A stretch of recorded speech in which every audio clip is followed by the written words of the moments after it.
మీరు ఈ రకంగా చేష్టలుడిగి చేతగాని వాళ్ళలాగా చూస్తూ ఉంటే ఇది పద్ధతి కాదు. ఇక మేము కూడా మీరు ఈ రకంగానే నిశ్చేష్టులుగా చూస్తుంటే ఏ యాక్షన్ కూడా తీసుకోకుండా ఇట్లనే గమ్మున ఉంటే మరి మేము కూడా తిరగబడే రోజు వస్తుంది. రాష్ట్రం మొత్తంలో కూడా శాంతి భద్రతల సమస్య వస్తుంది. గుర్తుపెట్టుకోండి. ఇప్పుడు భారతి గారు ఇప్పుడు నిజంగా కూడా చాలా సీరియస్ కండిషన్లో ఉన్నారు. దాదాపుగా మొత్తం ఆమె పెల్విస్ బోన్స్ కానీ మొత్తంగా యూరినరీ బ్లాడర్ కానీ మొత్తం పంక్చర్ అయిపోయిన పరిస్థితి, చాలా క్రిటికల్గా ఉన్నారని చెప్పి డాక్టర్లు కూడా చెప్తా ఉన్నారు. సర్జరీలు ఒకటి కాదు 3 సర్జరీలు చేయాల్సి ఉంది. దాదాపు 3 వారాలు ఇక్కడే ఉండాల్సిన పరిస్థితి ఉన్నది. కాబట్టి ఖచ్చితంగా నేను ప్రభుత్వాన్ని డిమాండ్ చేస్తా ఉన్నా, మీరు వెంటనే స్పందించి ఏ కాంగ్రెస్ కార్యకర్తలైతే కిరాతకమైన ఈ పనికి ఒడిగట్టినరో వారిని అటెంప్ట్ మర్డర్ కింద ఒక్కరినే కాదు 4-5 కలిసి చేసినారు. ఇది చేసిన వాడు ఒకడు, చేపించిన వాడు 4-5 ఉన్నారు. అందరినీ అటెంప్ట్ మర్డర్ కింద బుక్ చేయాలి, ఖచ్చితంగా కఠినంగా శిక్షించాలని డిమాండ్ చేస్తా ఉన్నాం. రెండవది, ఆ కుటుంబం ఇవాళ నష్టపోయి మొత్తం పిల్లా పాపతో సహా ఇవాళ హాస్పిటల్ ముందు దాదాపు 4 రోజులు ఇక్కడ ఉండే పరిస్థితి ఉన్నది. మొత్తం వైద్యానికి సంబంధించి మరి పార్టీ పరంగా మేము చూసుకుంటాము, కానీ ప్రభుత్వం కూడా ఆ కుటుంబానికి ఖచ్చితంగా సహాయం చేయాలి, నష్టపరిహారం ఇవ్వాలని చెప్పి కూడా మేము డిమాండ్ చేస్తా ఉన్నాం.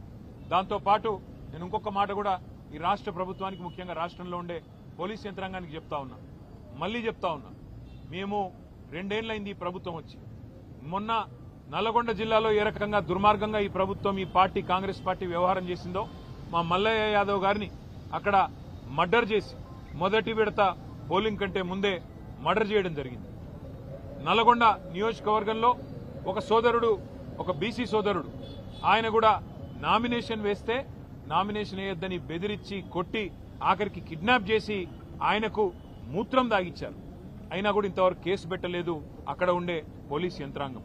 ఈ రకమైన అరాచకాలు ఏవైతే ఇవాళ రాష్ట్ర వ్యాప్తంగా జరుగుతున్నాయో, ఇటు కామారెడ్డి జిల్లా ఎల్లారెడ్డిలో కానీ, అక్కడ సూర్యాపేట జిల్లాలో కానీ, నల్లగొండ జిల్లాలో కానీ, ఇవన్నీ కూడా గుర్తుపెట్టుకుంటున్నాము. ఇవన్నీ కూడా ప్రజలు కూడా గమనిస్తా ఉన్నారు. పోలీస్ యంత్రాంగాన్ని నేను మళ్లీ కోరుతున్నా, ఇప్పటికైనా స్పందించండి, మీ డ్యూటీ చేయండి. ఒకవేళ మీరు చేయని పక్షంలో మరి మేమే డ్యూటీ చేయాల్సి వస్తుంది. తప్పకుండా శాంతి భద్రతల సమస్య వస్తుంది. దాడికి ప్రతి దాడే సమాధానం అనుకుంటే మేము కూడా తెగబడాల్సి వస్తుంది. తిరగబడ్డప్పుడు మరి మీకే ఇబ్బంది అవుతుంది, గుర్తుపెట్టుకోమని చెప్పి కూడా కోరుతూ, రాష్ట్ర ప్రభుత్వాన్ని మళ్ళొకసారి నేను చెప్తా ఉన్నా, మరి రేపు మళ్లీ ఇంకో దశ ఎన్నికలున్నాయి. ఈ రకంగా ఆవేశాలకు లోనయ్యే విధంగా మీ కార్యకర్తలను మీరేదైతే రెచ్చగొడుతున్నారో ముఖ్యమంత్రి గారు మీ భాషతో ఇష్టం వచ్చినట్టు మాట్లాడుతూ, నోటికొచ్చిన దూషణలు మాట్లాడుతూ, ఇది మంచిది కాదు ప్రజాస్వామ్యంలో. ఇకనైనా సవరించుకోండి, లేకపోతే జరగబోయే పరిణామాలకు మీరే బాధ్యత వహించాల్సి ఉంటుందని చెబుతూ, భారతి గారి కుటుంబానికి, అదేవిధంగా గాయపడ్డ మిగతా కుటుంబాలకు కూడా వైద్య ఖర్చులు మొత్తం పార్టీ నుండే మేమే భరిస్తాము. తప్పకుండా ప్రతి కార్యకర్తకు కూడా పార్టీ అండగా ఉంటుందని చెప్పి కూడా మరొక మాట చెబుతూ అట్లాగే మా నాయకులు కార్యకర్తలకు కూడా నా విజ్ఞప్తి, నా ప్రార్థన, దయచేసి మీరు సంయమనం పాటించండి. కానీ సందర్భం వచ్చినప్పుడు అవసరమైతే అందరికంటే ముందుండి మేమే ఉండి అవసరమైతే డీజీపీ ఆఫీస్ ముట్టడికి కూడా పిలుపునిస్తాం. అవసరమైతే ప్రతి ఎస్పీ కార్యాలయం ముట్టడికి కూడా పిలుపునిస్తాం. వదిలిపెట్టం. దయచేసి ఎవరు ధైర్యం సడలకుండా ఉండాలని చెప్పి కూడా కోరుతూ, వారికి అండగా నిలబడ్డ మా కార్యకర్తలు, మా నాయకులందరికీ కూడా ధన్యవాదాలు తెలియజేస్తూ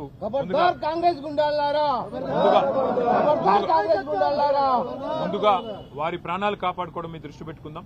ఆ తర్వాత మిగతా కార్యక్రమాలు చేద్దాం. తప్పకుండా ఎస్పీ గారితో, డీజీపీ గారితో అందరితో కూడా పార్టీ డెలిగేషన్ పోయి మాట్లాడుతుంది. ఒక్కరు కూడా ఇందులో మిగలకుండా ఎవరెవరైతే దాడి చేసినారో అందరూ అరెస్ట్ అయ్యేదాకా, అందరికి శిక్ష పడేదాకా వదిలిపెట్టం, న్యాయ పోరాటం కూడా చేస్తామని చెప్పి కూడా తెలియజేస్తూ